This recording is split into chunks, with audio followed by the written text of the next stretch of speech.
వృశ్చిక రాశి. సో వృశ్చిక రాశి వారికి ఈ సంవత్సరము అర్ధాష్టమ శని వెళ్ళిపోతా ఉంది. అంటే 4వ ఇంట్లో నుండి శని 5వ ఇంట్లోకి వస్తున్నాడు. సో ఈ సంవత్సరము పూర్తిగా అనుకూలంగా ఉండేటువంటి రాశి వృశ్చిక రాశి.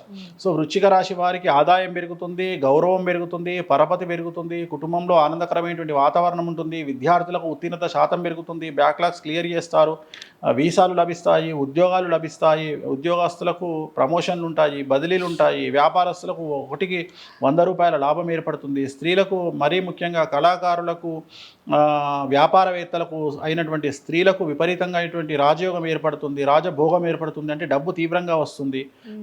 సో రైతులకు 2 పంటలు అనుకూలంగా ఉంటాయి, పండిన పంట చేతికి వస్తుంది, అలాగే అప్పులు తీరుస్తారు, శుభకార్యాలు నెరవేరుస్తారు, రాజకీయ నాయకులకు విశేషించి ప్రజల్లో అనుకూలతలు పెరుగుతాయి. సో వీరికి ఎటువంటి రెమెడీస్ అవసరం లేదు.